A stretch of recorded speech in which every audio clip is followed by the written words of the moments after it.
अऊज़ु बिल्लाहि मिनश्शैतानिर्रजीम बिस्मिल्लाहिर्रहमानिर्रहीम अस्सलामु अलैकुम वरहमतुल्लाहि वबरकातुह। कुरान मजीद के अंदर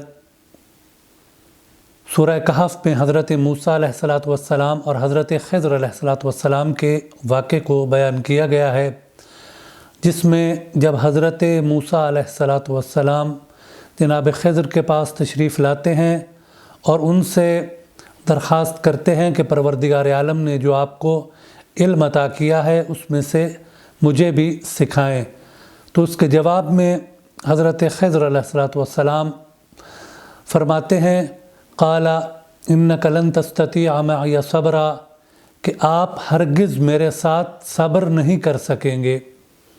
और फिर इसकी वजह बयान करते हैं कि आप क्यों सब्र नहीं कर सकेंगे। वकैफ़ तस्बिरु अला मा लम तुहित बिही ख़ुबरा, कि आप उस चीज़ पर कैसे सब्र कर सकते हैं कि जो आपके इहाता-ए इल्म से बाहर है। तो यहाँ पर एक इंतहाई अहम नुक्ता बयान किया गया है कि इंसान किस चीज़ पर सब्र नहीं कर सकता। इंसान उस चीज़ पर सब्र नहीं कर सकता कि जो उसके दायरा-ए इल्म से बाहर हो। इसीलिए मौलाए कायनात का भी एक इरशाद गिरामी है कि मौलाए कायनात अमीरुल मोमिनीन इरशाद फरमाते हैं अन्नासु अअदाउ मा जाहिलू, कि लोग उन चीज़ों के दुश्मन होते हैं कि जिनसे वो नावाकिफ़ होते हैं। यानी उनकी दुश्मनी की वजह जहालत और नावाकफ़ियत है। तो इंसान जिन हादसात के फ़लसफ़े को नहीं जानता तो इंसान उन पर सब्र नहीं कर सकता। आज इन्हीं आयात की रोशनी में हम एक इंतहाई अहम मौजू की तरफ इशारा करना चाहेंगे कि इंसान अपने साथ पेश आने वाले वाक़यात व हादसात पर सब्र क्यों नहीं कर सकता। उसकी बुनियादी वजह अर्ज़ की कि जहालत है। तो रिवायात और आयात का अगर इंसान मुताला करे तो बहुत से हादसात और वाक़यात की इल्लतों को भी समझ सकता है और उन के फ़लसफ़े को समझने के बाद उन पर सब्र कर सकता है। बहुत से इंसान कि जिनकी ज़िंदगी के अंदर ही परवरदिगार आलम उनकी औलाद को अपने पास बुला लेता है।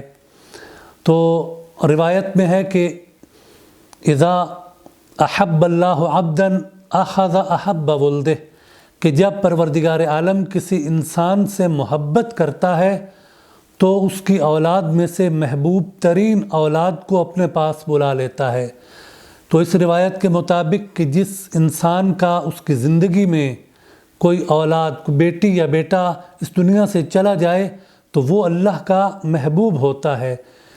तो इसी तरह एक और रिवायत कि जिसके अंदर अल्लाह के रसूल इरशाद फरमाते हैं कि वलदुन युक़द्दिमुहु रजुल अफ़ज़लु मिन सबईन वलदन यबक़ून बअदहु व युदरिकून अल-क़ाइम, कि एक बेटा कि जो इंसान की ज़िंदगी में इस दुनिया से इंतकाल कर जाता है उन 70 बेटों से अफजल है कि जो उसके बाद ज़िंदा रहते हैं और इमाम ज़माना के दौर को दर्क करते हैं। यानी इमाम ज़माना को देखते हैं और उनका ज़माना दर्क करते हैं।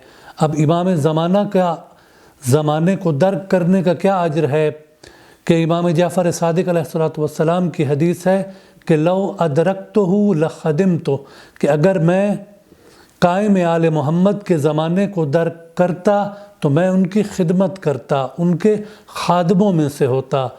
यानी इस कदर अहमियत है इमाम ज़माना के दौर की। इसी तरह रिवायात के अंदर है कि जिस शख्स का बेटा उसकी ज़िंदगी में इंतकाल कर जाए तो वो उन 70 बेटों से अफजल है कि जो अल्लाह की राह में जिहाद करें। और एक मुजाहिद का मकाम कुरान मजीद के अंदर है कि खाना काबा के मुतवल्ली का मकाम मुजाहिद के मकाम से बहुत कम है। यानी जो अल्लाह के राह में जिहाद करता है उसका मकाम व मंजिलत खाना काबा के मुतवल्ली से ज़्यादा है। تو جب انسان ان روایات کو پڑھتا ہے تو اس پر اپنی اولاد کے بچھڑنے کا غم جو ہے وہ کم ہو جاتا ہے، اور اس پر اسے پروردگار عالم صبر عطا کرتا ہے۔